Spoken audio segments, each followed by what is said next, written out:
शुभाशीष बच्चों, डिजिटल हिंदी कक्षा में आपका स्वागत है। आज एक नए विषय के साथ आपके सामने प्रस्तुत हूँ। कैसे हैं बच्चों?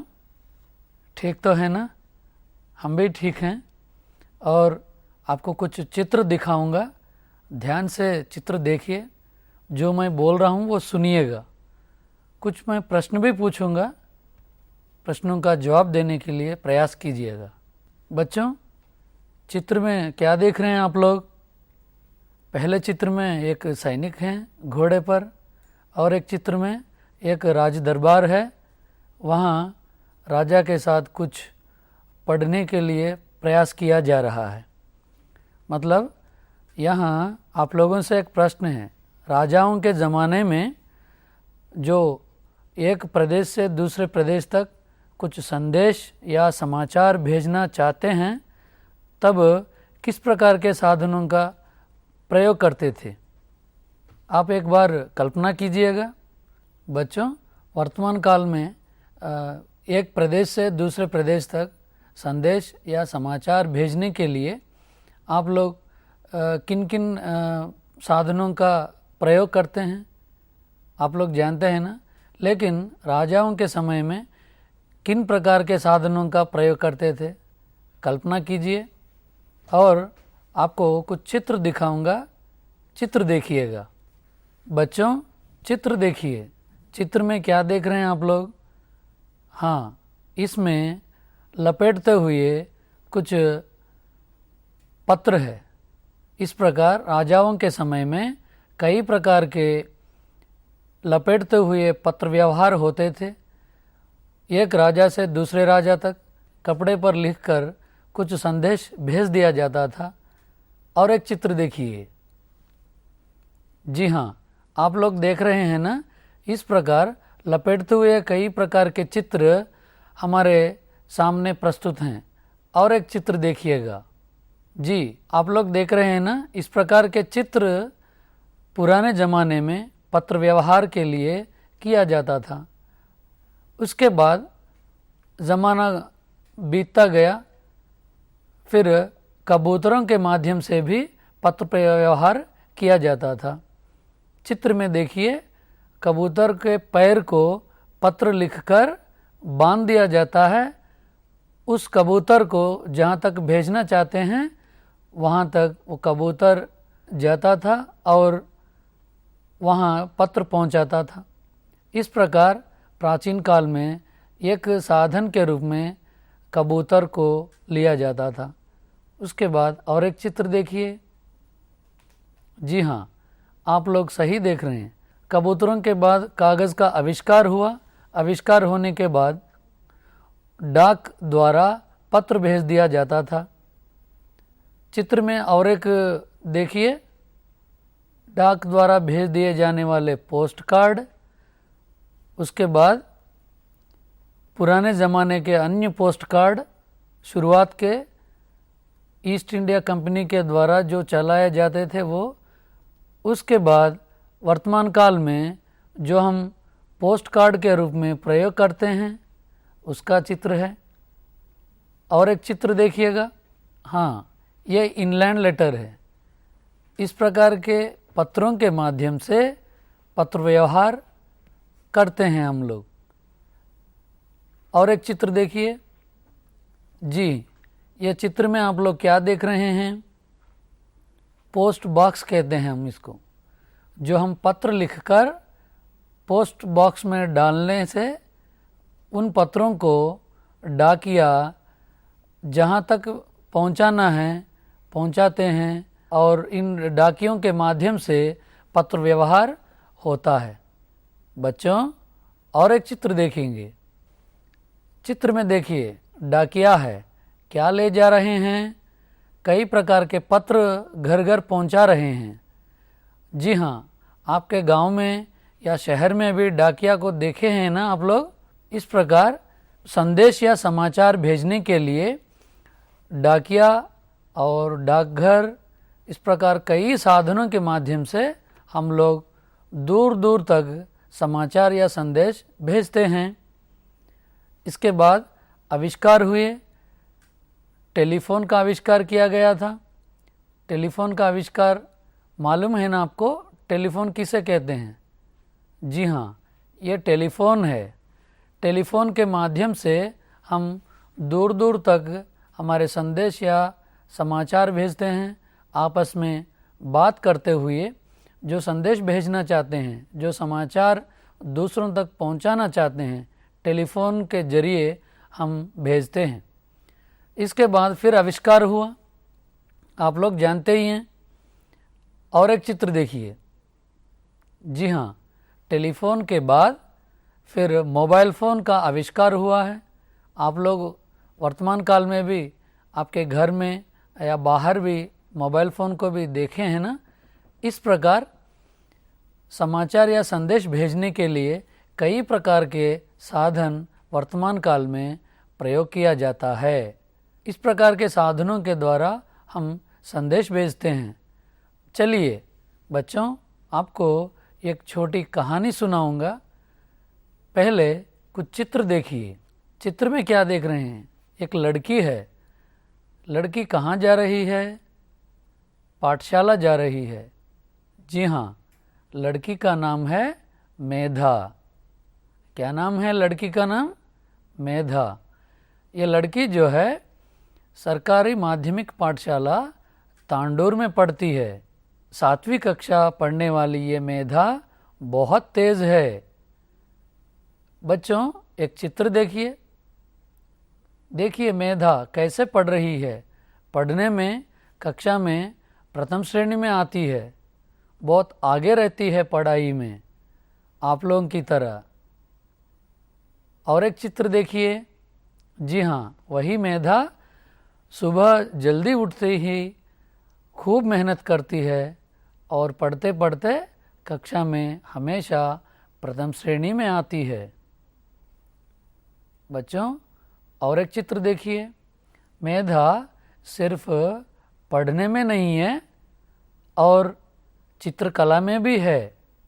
कई चित्र बनाती है, रंग बिरंगे चित्र बनाती है। उसके साथ साथ मेधा जो है और एक क्षेत्र में भी अव्वल है। और एक चित्र देखिए बच्चों। हाँ, क्या कर रही है मेधा? फुटबॉल खेल रही है। इस प्रकार मेधा जो है पढ़ाई में नहीं, चित्रकला में भी नहीं और खेलों में भी वो बहुत तेज़ है और परिश्रम करते हुए आगे बढ़ती है। इस प्रकार मेधा दिन रात मेहनत करते हुए 7वीं कक्षा में आगे रहती है। बच्चों, ये मेधा जो है एक बार पाठशाला को छुट्टी लेना चाहती है, क्योंकि मेधा की दीदी का विवाह हैदराबाद में होने वाला है। इसलिए जिस स्कूल में पढ़ रही है उस स्कूल के प्रधानाध्यापक या प्रधानाध्यापिका के नाम पर एक छुट्टी पत्र लिखना चाहती है। तो मेधा जो छुट्टी पत्र लिखी है, उस छुट्टी पत्र को कैसे लिखें, कैसे लिखा जाए, इसके बारे में हम भी जानकारी प्राप्त करेंगे। मेधा जो छुट्टी पत्र लिखी है, उस छुट्टी पत्र के बारे में हम अभ्यास करेंगे और छुट्टी पत्र लिखने का प्रयास करेंगे। चलिए, आपको मेधा जो पत्र लिख रही है उस पत्र के बारे में आपको दिखाऊंगा और जो मैं बोल रहा हूँ उसको ध्यान से सुनिएगा और चित्र भी देखिएगा।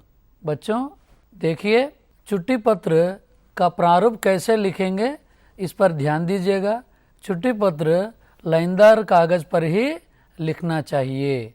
लाइनदार कागज़ मतलब जानते हैं ना, जो सिंगल लाइन का कागज़ होता है या उत्तर पुस्तिका होती है आपके पास, उस पर ही लिखने का प्रयास कीजिएगा।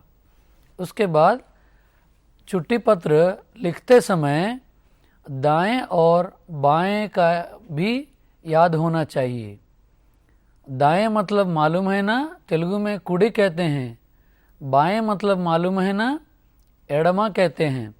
उसके बाद पत्र लिखते समय उचित विराम चिन्हों के बारे में भी जानकारी होनी चाहिए। उचित विराम चिन्ह भी देना पड़ेगा पत्र लिखते समय। विराम चिन्हों के बारे में आपके साथ अध्यापिका या अध्यापक हैं, उनसे पूछ लीजिएगा। बच्चों, इस प्रकार छुट्टी पत्र लिखते समय लिखने से पहले आपको इन 3 बातों पर ध्यान देना होगा। उसके बाद बच्चों, आपको जिस छुट्टी पत्र हम लिखना चाहते हैं, छुट्टी पत्र मेधा लिख रही है, उस छुट्टी पत्र जिस स्थान से लिख रही है उस स्थान को कहाँ लिखना है, जिस जगह लिखना है उसी जगह छुट्टी पत्र को लिखना पड़ेगा। फिर छुट्टी पत्र लिखते समय फिर स्थान कहाँ लिखा जाता है, ध्यान दीजिएगा। मैं आपको दिखाऊंगा छुट्टी पत्र में स्थान कहाँ लिखना है। चित्र देखिए। स्थान पत्र के दाएं की ओर कोने में लिखा जाता है।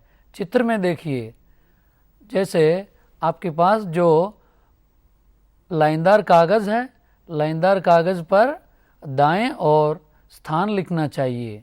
पहले आपको प्रारूप बताऊंगा, प्रारूप पर ध्यान दीजिएगा। पहले स्थान लिखना है। उसके बाद जिस दिन मेधा पत्र लिख रही थी उस दिन का दिनांक भी लिखना जरूरी है। फिर दिनांक कहाँ लिखना है? जी हाँ, ध्यान दीजिए। दिनांक जो है ठीक स्थान के नीचे ही दाएं की ओर लिखना चाहिए। चित्र में देखिए, स्थान लिखने के बाद अंत में अल्पविराम देना चाहिए।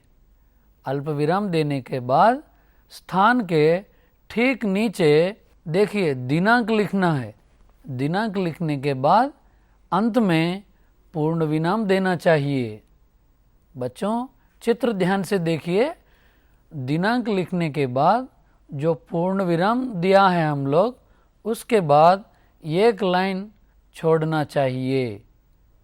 फिर दिनांक लिखने के बाद हम एक लाइन छोड़ दिए। लाइन छोड़ने के बाद फिर जिनके नाम पर हम पत्र लिख रहे हैं उनका पता सेवा में लिखना चाहिए।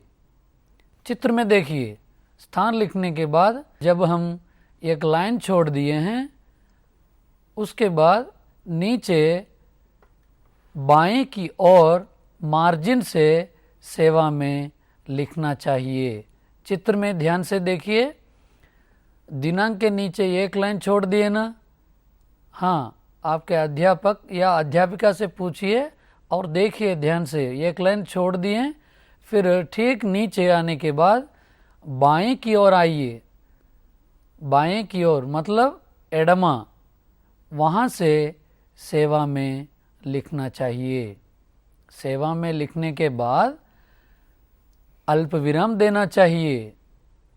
अल्पविराम देने के बाद फिर ठीक नीचे से जिनके नाम पर हम छुट्टी पत्र लिख रहे हैं उनके नाम पर, जैसे श्री प्रधानाध्यापक या श्रीमती है तो श्रीमती, कुमारी है तो कुमारी, प्रधानाध्यापिका जी से शुरू करते पूरा पता लिखना चाहिए। बच्चों, चित्र देखिए। हाँ, सेवा में लिखे हैं ना? लिखने के बाद जो अल्पविराम दिए हैं, ठीक अल्पविराम के नीचे श्री प्रधानाध्यापक जी से शुरू करते हुए मेधा जो छुट्टी पत्र लिखी है, उस छुट्टी पत्र में प्रधानाध्यापक जी का जो पता है, पाठशाला का नाम, पता के नीचे गांव का नाम, मंडल है तो मंडल का नाम, जिला है तो जिला का नाम, इस प्रकार पूरा पता एक क्रम में देते हुए आगे बढ़ना चाहिए। ध्यान दीजिए बच्चों, इस पर प्रत्येक पते के जो पंक्ति है, जो लाइन है, लाइन के अंत में आप लोग अल्पविराम देते हुए पूरा पता लिख देना चाहिए। लिख देने के बाद प्रत्येक लाइन के अंत में अल्पविराम देते हुए जो पते में अंत में, पते के अंत में जो लाइन आया है वहाँ पूर्ण विराम देना चाहिए। पूरा पता लिखने के बाद जो अंतिम पंक्ति है, पंक्ति के बाद पूर्ण विराम जो दिए हैं ना, उसके बाद एक लाइन छोड़ना नहीं भूलना चाहिए। एक लाइन छोड़ने के बाद फिर प्रधानाध्यापक के नाम पर हम पत्र लिख रहे हैं, उनको आदर करते हुए आदर सूचक शब्दों का प्रयोग करना चाहिए। इस प्रकार जो हम आदर सूचक शब्द प्रयोग करते हैं उसको हम संबोधन कहते हैं। जी हाँ बच्चों, यहाँ चित्र देखिए। चित्र में जो संबोधन में क्या लिखना है दिखाई दे रहा है ना? जी हाँ, संबोधन में मेधा प्रधानाध्यापक के नाम पर पत्र लिख रही है, इसलिए वहाँ महोदय होना चाहिए। अगर पाठशाला में प्रधानाध्यापिका जी हैं तो वहाँ महोदया होना चाहिए। जी हाँ, प्रधानाध्यापिका जी हैं तो महोदया लिखना चाहिए। यहाँ मेधा जिस स्कूल में पढ़ रही है उस स्कूल का प्रधानाध्यापक जी पुरुष हैं, इसलिए महोदय शब्द प्रयोग करना चाहिए। जहाँ हम लोग महोदय लिखे हैं उसके बाद अल्प विराम देना जरूरी है। बिल्कुल आप लोग अल्प विराम दीजिए। जी हाँ, चित्र देखिए बच्चों। चित्र में जहाँ महोदय दिया है हम लोग, वहाँ तुरंत बाद या के बाद अल्प विराम दीजिए। जी हाँ, अल्प विराम देने के बाद फिर जैसा मैं ऊपर बताया था, एक लाइन छोड़ना नहीं भूलना चाहिए, जिससे एक एक क्रम में जो पत्र लिख रहे हैं, एक एक क्रम विधि में जो पत्र का प्रारूप लिख रहे हैं, उस विधि में साफ साफ नजर आएंगे। जिस कारण से मेधा पाठशाला नहीं आना चाहती है, उस कारण को बताते हुए कितने दिन की छुट्टी लेना चाहती है, दिनांक के साथ पत्र के मुख्य, जिसे हम अंग्रेजी में बॉडी ऑफ द लेटर कहते हैं, मुख्य विषय के अंतर्गत उस कारण बताते हुए लिखना चाहिए। मुख्य विषय में प्रधानाध्यापक के नाम पर आदर सूचक शब्दों से शुरू करें, जैसे निवेदन है कि, या सविनय निवेदन है कि आदि। इस प्रकार आदर सूचक शब्दों का प्रयोग करते हुए आगे बढ़ना चाहिए। बच्चों चित्र देखिए, महोदय लिखे ना, लिखने के बाद जो हम अल्प विराम दिए हैं, अल्प विराम देने के बाद एक लाइन छोड़ दिए हैं। लाइन छोड़ने के बाद ध्यान दीजिए, जो निवेदन है कि हम लोग लिखे हैं, वो निवेदन शब्द को ठीक महोदय के बाद जो अल्प विराम है, अल्प विराम के ठीक नीचे ध्यान दीजिएगा, चित्र में एक क्रम में है, सेवा में के बाद जो अल्प विराम है उसी क्रम में फिर हम पता लिखे हैं। पता लिखे हैं जो क्रम है उसी के नीचे महोदय का अल्प विराम आया है। अल्प विराम के नीचे निवेदन है कि आदर सूचक शब्द से पत्र का जो मुख्य विषय है लिखना चाहिए। इसलिए पूरा पत्र नहीं लिखा मैं यहाँ, सिर्फ पत्र का प्रारूप दिया है। जो मेधा छुट्टी पत्र लिखी है आपके पाठ्य पुस्तक में है, उसी पाठ्य पुस्तक में जो मुख्य विषय है, मुख्य विषय जो है यहाँ लिखना पड़ेगा। बच्चों मेधा पत्र लिख रही है, कितने दिन के लिए छुट्टी लेना चाहती है, उतने दिन का छुट्टी पत्र लिखना पड़ेगा और इस पत्र के मुख्य विषय जो हैं उसमें अंकित करना होगा। जैसे आपके पास जो पाठ्य पुस्तक है उसमें छुट्टी पत्र के मुख्य विषय जो है उस पर ध्यान दीजिएगा। छुट्टी पत्र का मुख्य विषय लिखने के बाद एक लाइन छोड़ना चाहिए। आपको इससे पहले भी बताया था, जो हम स्थान दिनांक लिखे हैं उसके बाद एक लाइन छोड़ना चाहिए। फिर सेवा में लिखें, पता लिखें, पता लिखने के बाद फिर एक लाइन छोड़ दिए हैं। यह एक लाइन छोड़ने का मतलब ये है, जो हम जिस विधि से हम पत्र लिख रहे हैं उस विधि में जो हम पत्र के मुख्य बिंदु लिख रहे हैं वो साफ साफ दिखाई पड़े, इसलिए एक एक लाइन छोड़ना नहीं भूलना चाहिए। जो छुट्टी पत्र का मुख्य विषय है उसके बाद भी एक लाइन छोड़ना नहीं भूलना चाहिए। बच्चों, चित्र देखिए। जी हाँ, इस चित्र में अंतिम पंक्ति पूरा होने के बाद पूर्ण विराम दिए हैं। पूर्ण विराम के बाद एक लाइन छोड़ दिए, उस पर ध्यान दीजिएगा। छुट्टी पत्र लिखने का कारण हम बता दिए मुख्य विषय में। फिर उसके बाद छुट्टी पत्र का समाप्त करना है, जिसको हम छुट्टी पत्र की समाप्ति कहते हैं। एक लाइन छोड़ने के बाद पत्र का समापन धन्यवाद से करना होगा। बच्चों, धन्यवाद पत्र में मुख्य विषय लिखने के बाद बाएं की ओर जहां हम सेवा में के अल्प विराम दिए हैं वहां ठीक सीधा नीचे लिखना चाहिए। जहां हम लोग अल्प विराम दिए हैं पते के बाद, पता जहां लिखें उसके बाद नीचे निवेदन है कि आया है।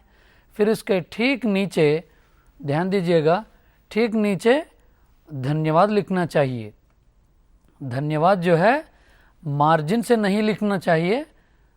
जहां चित्र में मार्जिन से ना होते हुए मार्जिन के बाद कुछ जगह छोड़ दिए हैं, निवेदन है कि ठीक नीचे धन्यवाद दिखाई दे रहा है, ध्यान से देखिए। इस प्रकार पत्र का समापन करते समय धन्यवाद लिखना है। फिर धन्यवाद लिखने के बाद फिर एक लाइन छोड़ना नहीं भूलना चाहिए, जिससे जो एक एक क्रम में हम एक एक विधि को अपनाते हुए हम आगे बढ़ रहे हैं वह साफ साफ नज़र आता है। इसलिए हम धन्यवाद के बाद एक लाइन छोड़ना चाहिए। धन्यवाद लिखने के बाद एक लाइन छोड़ना मत भूलिएगा। पत्र के समापन में जो पत्र लिख रहे हैं उनका नाम और पता लिखना है। जो हम पत्र लेखन अभ्यास कर रहे हैं, मेधा जो छुट्टी पत्र लिख रही थी, इस छुट्टी पत्र मेधा के नाम पर समाप्ति में लिखना चाहिए। यहाँ समापन में आपका आज्ञाकारी छात्रा या छात्र से शुरू करना चाहिए। पत्र के समापन में जो पत्र लिख रहे हैं उनका नाम और पता लिखना है। यहाँ पत्र कौन लिख रहे हैं? मेधा लिख रही है, इसलिए मेधा का नाम और कक्षा, पता वो सब लिखना चाहिए। चित्र में अंत में ध्यान दीजिए, जो पत्र लिख रहे हैं, पत्र लिखने वाले का नाम, कक्षा, पाठशाला का नाम और पता जो भी है लिखते हुए समाप्ति करना है। ध्यान दीजिए बच्चों, जो पत्र लिख रहे हैं मेधा लड़की है, इसलिए आपकी आज्ञाकारी छात्रा लिखना पड़ेगा। अगर लड़के हैं तो आपका आज्ञाकारी छात्र लिखना है। इस प्रकार लड़की है तो आपकी आज्ञाकारी छात्रा, अगर लड़का है तो आपका आज्ञाकारी छात्र लिखें। अंतिम पंक्ति में पूर्ण विराम दीजिएगा। इस प्रकार आपका आज्ञाकारी छात्र से पत्र का समापन होता है। बच्चों, पत्र का जो हम प्रारूप देखे हैं, इस प्रारूप के अनुसार आप लोग पाठ्यपुस्तक में दिया गया है उस छुट्टी पत्र को आप लोग ध्यान से उसी क्रम में अभ्यास कीजिएगा, प्रयास कीजिएगा। बच्चों, जो हम छुट्टी पत्र लिखने का अभ्यास किए हैं, जो हम देखे हैं, इस संबंध में आपसे कुछ प्रश्न पूछूंगा। प्रश्नों का जवाब देने का प्रयास कीजिए। पत्र के स्थान कहाँ लिखा जाता है? छुट्टी पत्र में दिनांक कहाँ लिखा जाता है? और एक प्रश्न देखिए बच्चों, छुट्टी पत्र में सेवा में कहाँ लिखा जाता है? और एक प्रश्न देखिए, मार्जिन से क्या शुरू करना चाहिए? बच्चों, और एक प्रश्न देखिए, संबोधन कहाँ से लिखना है? बच्चों, जो हम छुट्टी पत्र का प्रारूप के बारे में जानकारी प्राप्त किए ना, इसी क्रम में आपके पाठ्यपुस्तक में मेधा से लिखी गई जो छुट्टी पत्र है, उस छुट्टी पत्र को ध्यान से देखिए और आपके अध्यापक और अध्यापिका की सहायता से लिखने का प्रयास कीजिए। उसके साथ साथ छुट्टी पत्र में प्रयोग किए कुछ नए शब्दों के बारे में जानकारी प्राप्त कीजिए। जिस प्रकार हम छुट्टी पत्र का प्रारूप के बारे में अभ्यास किए हैं ना, उसी क्रम में आप लोग लिखने के लिए प्रयास कीजिए। लाइनदार कागज़ पर लिखना मत भूलिएगा। उसी क्रम में लिखने से आप छुट्टी पत्र लिखना सीखेंगे। आगे चलकर आप लोग आपके पाठशाला में जब ज़रूरत पड़े छुट्टी पत्र लिखने का, उस समय हिंदी में ही छुट्टी पत्र लिखिएगा। इस प्रकार हम और एक हिंदी डिजिटल कक्षा के साथ आपके सामने प्रस्तुत होंगे। तब तक नमस्कार।